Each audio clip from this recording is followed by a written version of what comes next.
students, I am CA Harshita Rizwani from HR Institute of Study. Today we are going to continue chapter number 5 of Science for Standard 7 student. The name of the chapter is Acid, Base and Salt. अपन ने अपने previous session में previous video में chapter को start किया था। अपन ने acid के बारे में बेसिक इंट्रोडक्शन, एसिड सॉल्ट होते थे इसमें ये सब बातें बड़ी, बेसिस के बारे में भी थोड़ा इंट्रोडक्शन। फिर अपन नेक्स्ट टॉपिक थे इंडिकेटर्स कौन से होते हैं, मतलब कौन से ऐसे सब्सटेंसेस हैं जो इंडिकेट करते हैं कोई पर्टिकुलर सोल्यूशन एसिड है या तो बेसिक है। तो नेचुरल इंडिकेटर्स अपन ने पढ़े थे, टर्मरिक होता है, चाइना रोज होता है, लिटमस होता है, रिमेंबर। उसमें से लिटमस सबसे कॉमनली यूज नेचुरल इंडिकेटर होता है और लिटमस को अपन ने काफी डिटेल में पढ़ दिया था। लिटमस लीचेन प्लांट से मिलता है, राइट। फिर टर्मरिक भी अपन ने देखा था। आज अपन देखने वाले China rose as an indicator. आज अपन देखने वाले हैं चाइना रोज के बारे में। चाइना रोज क्या है? एक नेचुरल इंडिकेटर है, right. China rose is a natural indicator. Okay, now let's see. So to understand this, हमको एक एक्टिविटी परफॉर्म करनी है। उस एक्टिविटी में हमको कुछ चाइना रोज के पेटल्स लेने हैं, उसको एक बीकर में डालना है। मतलब सबसे पहले आपने क्या लिया? सबसे पहले इस एक्टिविटी में आपने कलेक्ट किए चाइना रोज के petals. China rose petal collect किए, फिर चाइना रोज पेटल किस में डाल दिए ना? बीकर। मतलब चाइना रोज के पेटल्स लिए और उसको एक बीकर में डाल दिया। उस बीकर में कुछ वार्म वाटर डालो। उस बीकर में आप क्या डालना है? What you have to add? Warm water. मतलब अभी तक अपन ने क्या किया है? कुछ चाइना रोज के पेटल्स थे, उसको एक बीकर में डाल दो और बीकर में क्या डाल दो? एक वार्म वाटर डाल दो, थोड़ा warm water. Keep the mixture for some time till water became colour. थोड़े टाइम तक ये मिक्सचर को वैसा का वैसा रहने दो, मतलब पेटल्स विद वार्म वाटर का वैसा का रहने दो जब तक वो वाटर कलर्ड हो जाता है। उसमें क्या हो जाएगा? कलर आने लगेगा। अब ये जो जस्ट हमने use the coloured water as an indicator. अब ये जो कलर वाला पानी मिला ना, जो आपने चाइना रोज के पेटल्स से कलर वाला पानी बनाया, वही एक्चुअली क्या है? इंडिकेटर। क्लियर? अगर आपको टेस्ट करना है कोई भी चीज एसिड है क्या है बेसिक, तो ये जो लिक्विड आपने बनाया उसको डाल के देख लो। क्लियर? अगर कोई चीज एसिडिक होगी, ओके, तो China rose indicator turns acidic solution to dark pink. मतलब अगर हमने चाइना रोज का ये लिक्विड, चाइना रोज की पेटल का लिक्विड कोई एसिडिक सॉल्यूशन में डाला, तो क्या होगा?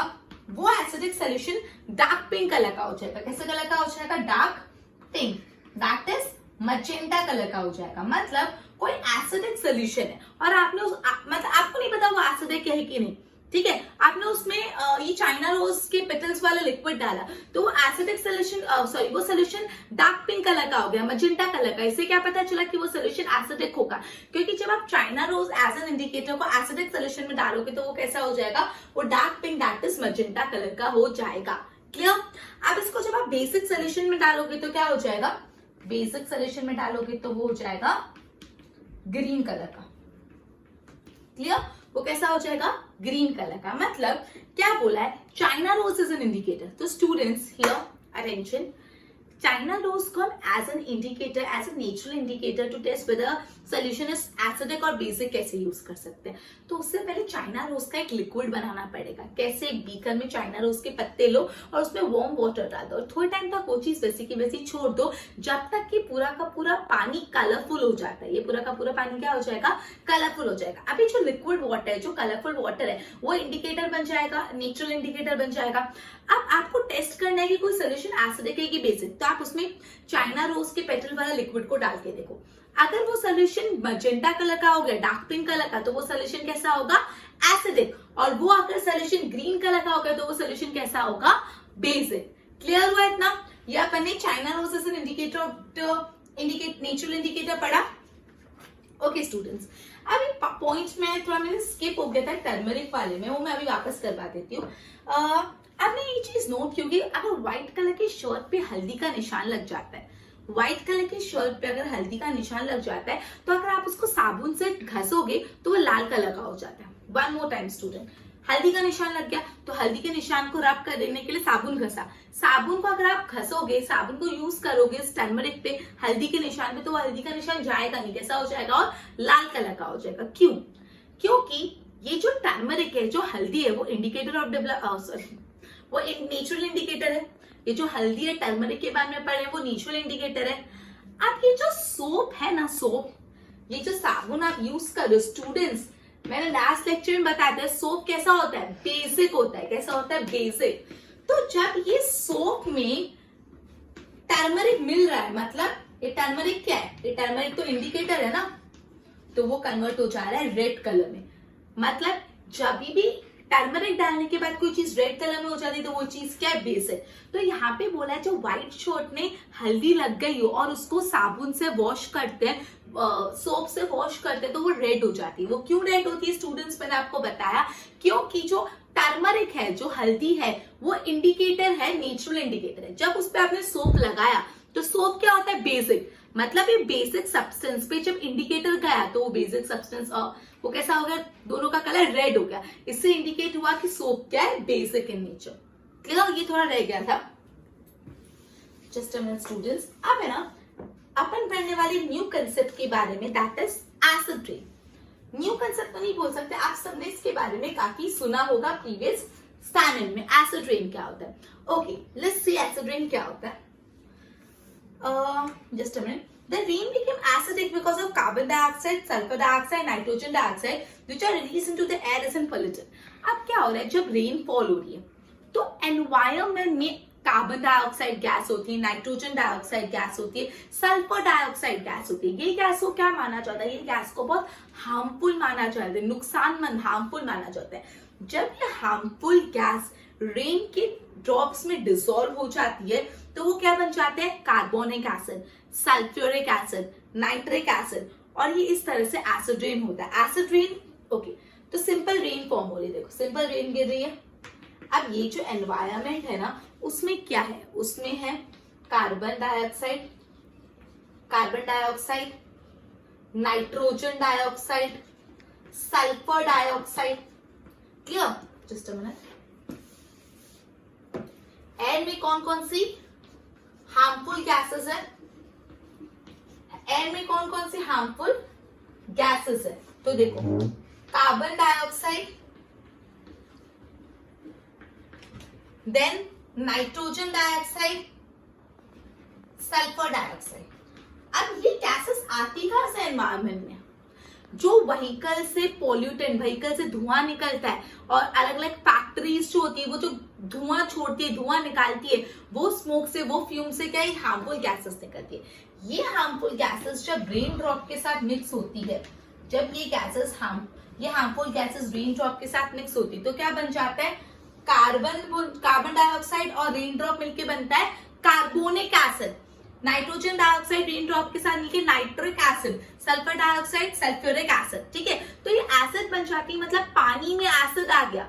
अब ऐसी रेन जिसके अंदर एसिड है, जो नेचुरल है ही नहीं, उसके अंदर एसिड है, जब वो कोई कहीं जगह पे गिरती है तो उससे बहुत ज्यादा बिल्डिंग्स को, हिस्टोरिकल मॉन्यूमेंट को, एनिमल्स और प्लांट सबको बहुत ज्यादा इस चीज से डैमेज होता है। तो ये अपना कंसेप्ट है एसिड रेन का। स्टूडेंट्स, एसिड रेन क्या होता है, one more time please pay attention, अगर आपको नहीं समझ आया, it is very important and again it is very obvious and easy.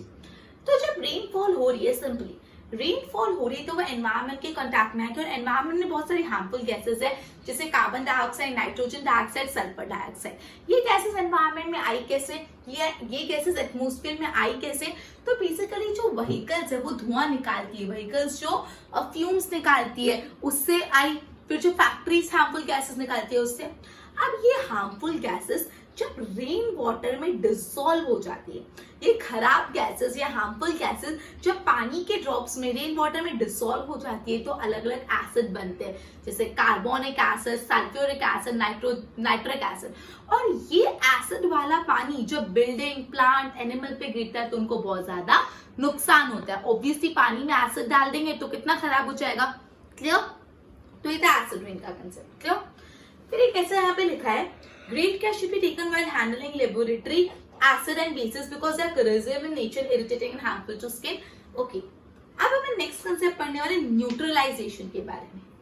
Just a minute,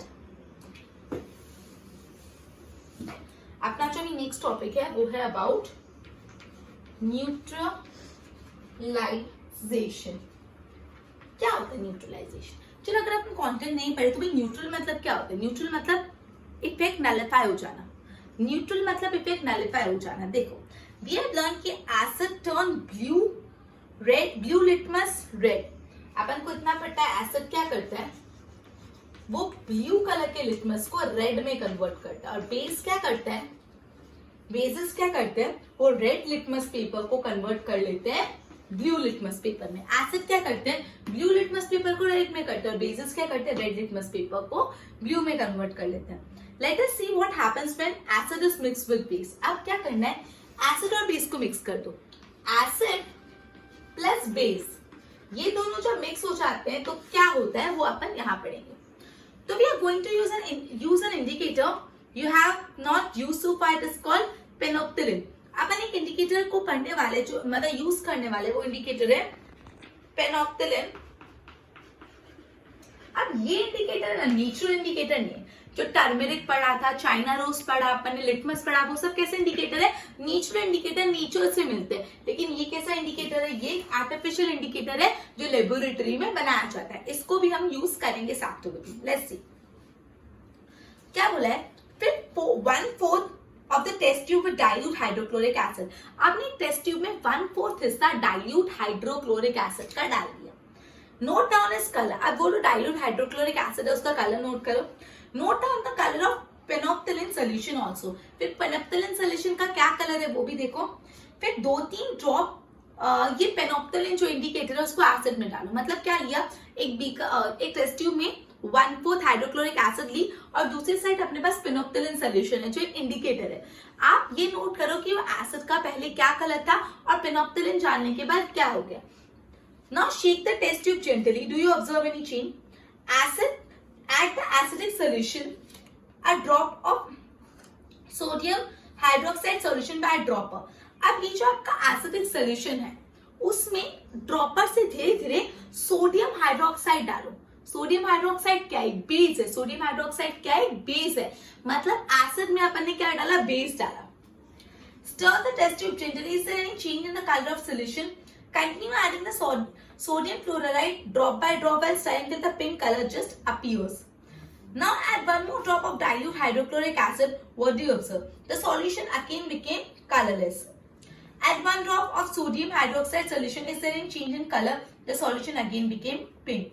It is evident that when the solution is basic, penophthalin gives a pink color. On the other hand, when the solution is acidic, it gives colorless. Okay, students, let's study neutralization के बारे में। क्या बोला है इसमें अपन को, देखो अपन को क्या लेना है, एक टेस्ट ट्यूब ली, ये अपनी टेस्ट ट्यूब है, थोड़ी उल्टी सीधी बनेगी, देख लेना। उस टेस्ट ट्यूब में अपन ने 1/4 यहाँ पे 1/4 अपन ने HCl डाल दिया, डाइल्यूट हाइड्रोक्लोरिक एसिड। अभी डाइल्यूट हाइड्रोक्लोरिक एसिड में अपन ने पेनोप्टिलिन डाला। पेनोप्टिलिन क्या है, इंडिकेटर है जो इंडिकेट करता है कि कोई सोल्यूशन एसिडिक है कि बेसिक। उसके बाद ड्रॉप बाय ड्रॉप क्या डाला, ड्रॉप बाय ड्रॉप यहाँ पे अपन ने डाला सोडियम हाइड्रोक्साइड का सोल्यूशन। ये सोडियम हाइड्रोक्साइड क्या होता है, बेसिक होता है। अब आप इसको डालते जाओ डालते जाओ डालते जाओ, थोड़े टाइम बाद क्या होगा, डालने के बाद ये पिंक हो जाएगा।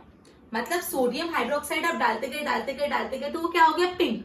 और फिर जैसे पिंक हुआ तो 1-2 ड्रॉप वापस हाइड्रोक्लोरिक एसिड डालो तो वापस कलरलेस हो जाएगा। मतलब यहाँ पे क्या बोला in short, just a minute, phenolphthalein gives, मतलब जब सॉल्यूशन बेसिक होता है तो पेनोप्टिलिन उसको पिंक कलर दे देता है, और जब सॉल्यूशन एसिडिक होता है तो पेनोप्टिलिन उसको कलरलेस रखता है। पेनोप्टिलिन एक इंडिकेटर है जो बताता है कि कोई सॉल्यूशन एसिडिक है या बेसिक। जब आपके सॉल्यूशन का कलर पिंक हो जाए मतलब वो सॉल्यूशन बेसिक है, मतलब आपने सोडियम हाइड्रोक्साइड ज्यादा डाल दिया। जब आपका सॉल्यूशन कलरलेस हो जाए तो वो सॉल्यूशन कैसा है, एसिडिक है, क्योंकि आपने हाइड्रोक्लोरिक एसिड ज्यादा डाल दिया। मतलब ये जो फेनोप्टिलिन एज एन इंडिकेटर है वो क्या करेगा, वो अगर कोई सॉल्यूशन एसिडिक है तो उसको कलरलेस होगा वो, और कोई सॉल्यूशन बेसिक है तो वो कैसा हो जाएगा, पिंक कलर का। क्लियर? ओके, एक बार वो जस्ट मैं डाल कराती हूँ। When an acidic solution is mixed with basic solution, वो solution neutralize the effect of each other। जब एक एसिडिक सोल्यूशन में आपने बेसिक सोल्यूशन डाला, आपने क्या किया, एसिड में बेसिक डाला तो दोनों एक दूसरे के इफेक्ट को न्यूट्रल कर देंगे। न्यूट्रल मतलब एक दूसरे के इफेक्ट को नलिफाई करना।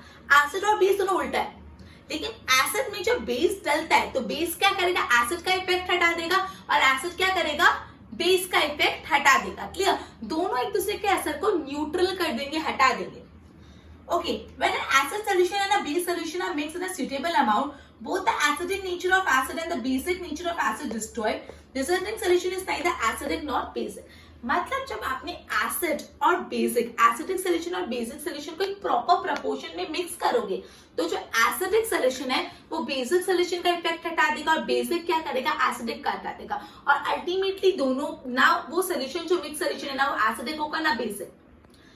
पहली सॉल्यूशन एसिडिक था, उसमें आपने बेसिक डाला तो वो एसिडिक और बेसिक दोनों हो गया, दोनों इक्वल प्रोपोर्शन में डाला, एसिड ने बेस का इफेक्ट हटा दिया, बेस ने एसिड का इफेक्ट हटा दिया और अब जो सॉल्यूशन मिला है वो क्या, न्यूट्रल, ना वो एसिडिक है और ना वो बेस है।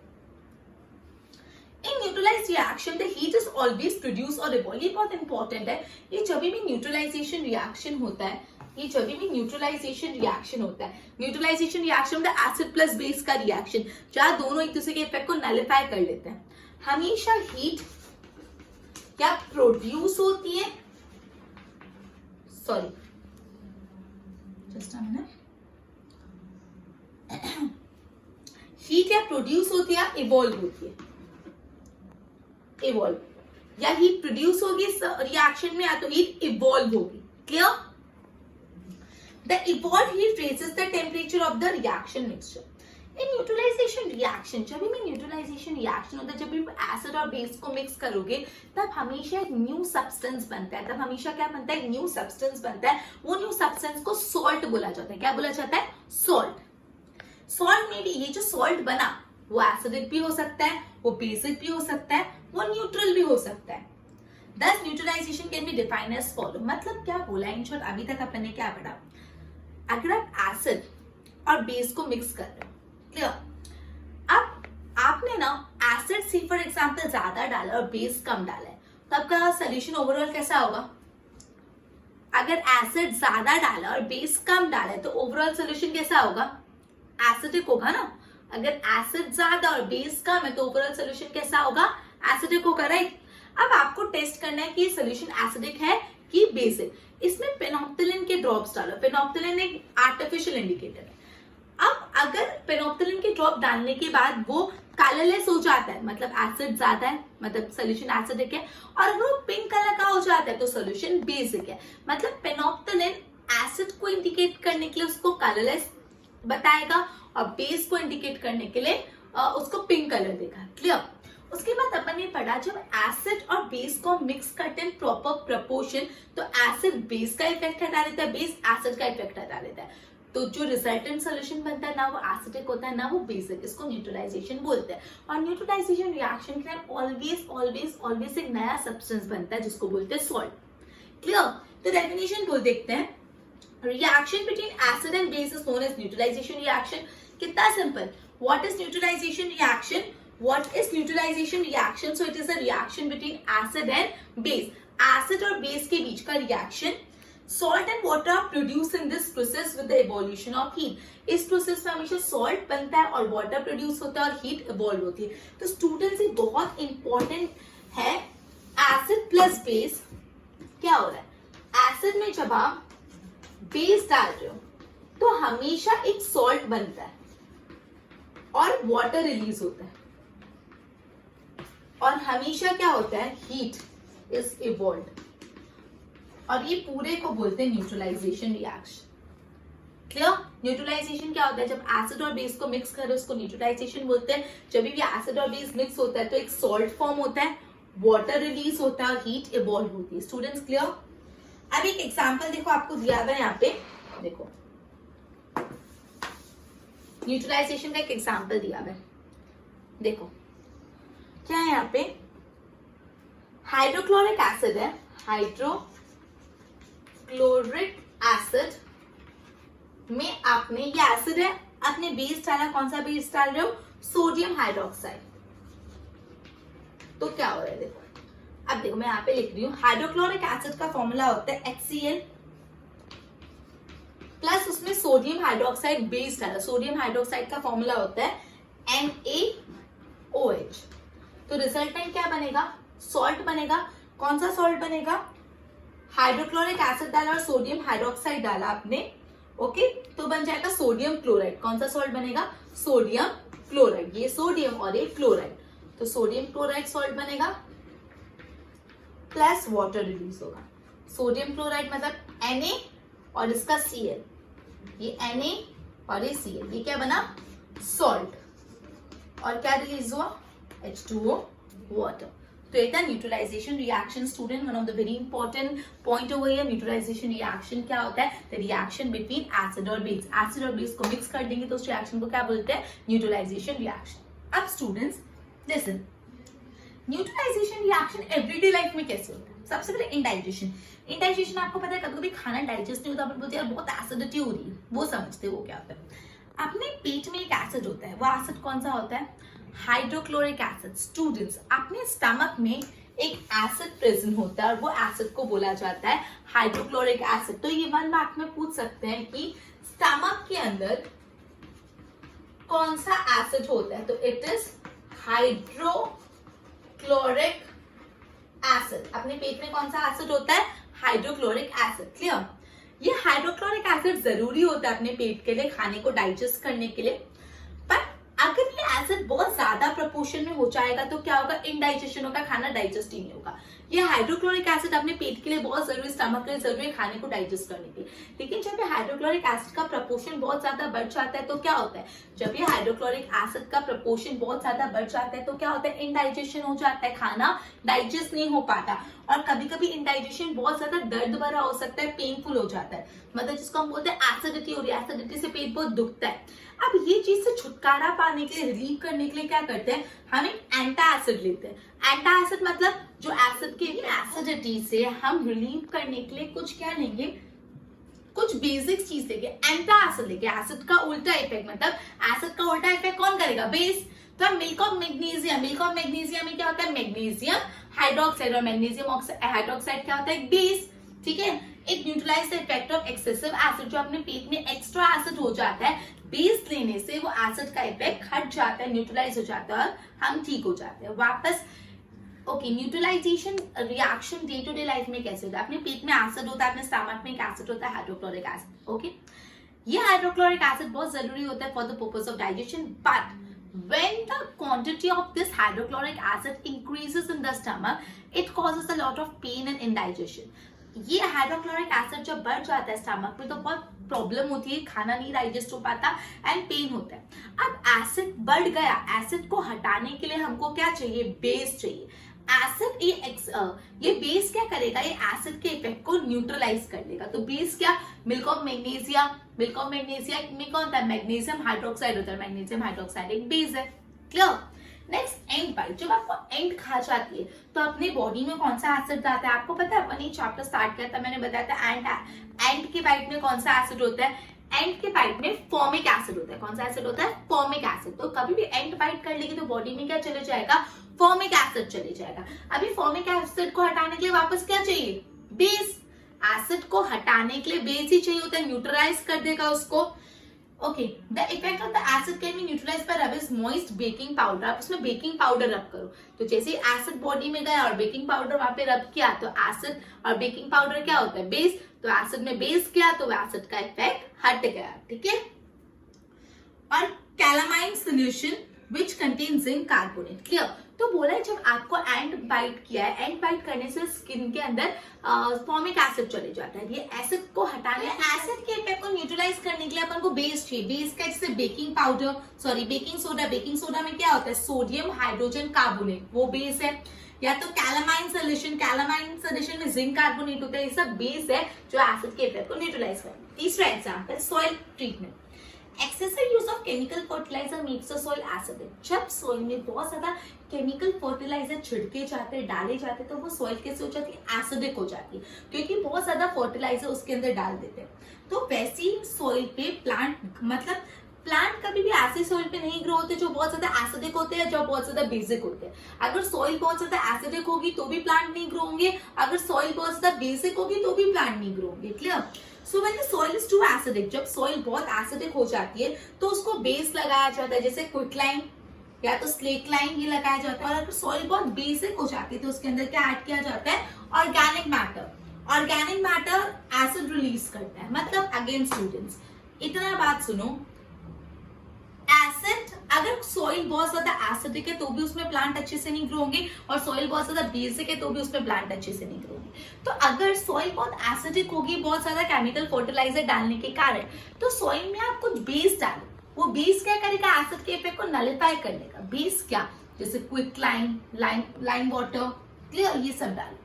और अगर सॉइल बहुत ज्यादा बेसिक हो गई है तो उसमें क्या डालो, एसिड डालो, एसिड बेस के इफेक्ट को नलिफाई कर लेंगे, क्लियर। जैसे ऑर्गेनिक मैटर, तो ये था सॉइल ट्रीटमेंट में कैसे न्यूट्रलाइजेशन रिएक्शन वर्क करते हैं। Last factory waste, the waste of many factory contain acid, मतलब जो फैक्ट्री से कचरा निकलता है, वेस्ट निकलता है, उसमें क्या होता है, एसिड होता है। अगर ये एसिड को पानी वाटर बॉडी में रिवर में डाल दिया तो एसिड से क्या होता है, फिशेस और दूसरे एक्वेटिक एनिमल मर जाएंगे। इसलिए पहले ये फैक्ट्री वेस्ट को वाटर बॉडी में रिलीज करने से पहले क्या करा जाता है, उसको न्यूट्रलाइज करा जाता है, उसके बाद वाटर बॉडी में रिलीज किया जाता है। स्टूडेंट्स, अगेन जो फैक्ट्री का वेस्ट निकलता है वो बहुत एसिडिक होता है। अगर वैसे फैक्ट्री वेस्ट को वाटर बॉडी में रिलीज कर लिया तो ये एसिड पानी में चले जाएगा, और जो पानी में एनिमल्स रहते हैं, फिश और दूसरे एक्वेटिक एनिमल, वो ही पानी उनको बहुत प्रॉब्लम हो सकती है, बिकॉज पूरा पानी एसिडिक हो जाएगा। इसलिए जो वेस्ट है उसको वाटर बॉडीज में रिलीज करने से पहले ये एक्स्ट्रा एसिड को कम करने के लिए कुछ बेस डालना पड़ेगा, दैट इज ये एसिड के इफेक्ट को क्या करना पड़ेगा, न्यूट्रलाइज, क्लियर। ओके, तो एवरीडे लाइफ में क्या क्या एग्जांपल है। सबसे पहला इंडाइजेशन का मैंने आपको बताया कि स्टमक में एसिड होता है बहुत ज्यादा, अगर बढ़ जाता है तो उसके लिए एंटा एसिड लेना पड़ता है जो बेसिक होता है, जो एसिड के इफेक्ट को नलिफाई करता है। एंट बाइट कर ली तो फॉर्मिक एसिड जाता है, अभी फॉर्मिक एसिड के इफेक्ट को नलिफाई करने के लिए अगेन बेस चाहिए। सॉइल ट्रीटमेंट, जब भी सॉइल बहुत ज्यादा एसिडिक है, बहुत ज्यादा बेसिक है, तो उसमें प्लांट्स अच्छे से ग्रो नहीं होते। तो अगर सॉइल बहुत ज्यादा एसिडिक है तो उसमें कुछ ऐसे सब्सटेंस, कुछ बेसिक सब्सटेंस डालो जो एसिड का इफेक्ट नलिफाई कर ले, और अगर सॉइल बहुत ज्यादा बेसिक है तो उसमें कुछ एसिड डालो जो बेस का इफेक्ट नलिफाई कर ले। उसके बाद फैक्ट्री वेस्ट के बारे में पढ़ा, फैक्ट्री वेस्ट बहुत एसिडिक होता है, उसको पानी में रिलीज करने से पहले क्या करना पड़ेगा, न्यूट्रलाइज, क्लियर। तो बेसिकली अपन ने जस्ट अ मिनट, अपन ने चैप्टर में अभी China rose as an indicator पढ़ा, फिर अपन ने एसिड रेन के बारे में पढ़ा, सॉइल न्यूट्रलाइजेशन पूरा पढ़ा, और न्यूट्रलाइजेशन इन एवरीडे लाइफ पढ़ा। तो स्टूडेंट्स, मैं एक दो क्वेश्चन आप लोग से पूछ लेती हूँ जिससे आपको भी क्लियर हो जाएगा कि आपका अंडरस्टैंडिंग क्या है। चलो मुझे बताओ, China rose is an indicator that turn acidic solution to dash colour. China rose is an indicator that turn acidic solution to dash color. And your time ends in 3, 2, and 1. And the answer is dark pink, that is magenta. Next, if China rose is an indicator that turn basic solution into dash color. China rose is an indicator that turn basic solution in dash color. And your time ends in 3, 2, 1. And the answer is green. Well done, students. Next. Okay. Just let me know. Give one artificial indicator. Give name of one artificial indicator. सिर्फ एक ही artificial indicator है पूरे chapter में. And your time ends in 3, 2, 1. Phenolphthalein. Right? Next. Okay. During neutralization reaction, a new substance is always formed, and that new substance is dash. 3, 2, and 1. And the answer is salt. Right. Next question, a very simple one for all of you. Define neutralization reaction. A very simple answer. The reaction between acid and base is called neutralization reaction. Next question, which acid is present in our stomach? And the time ends in 3, 2, 1. Hydrochloric acid, isn't it? Next, which acid goes into the skin if ant bite us? Which acid goes into our skin if ant bite us? And your time ends in 3, 2, 1. And it is formic acid, student. It is formic acid, right? Okay, students, I hope you पूरा chapter clear हो गया. With this, we'll be ending our session and continue with the next chapter in our next session. Till then, goodbye.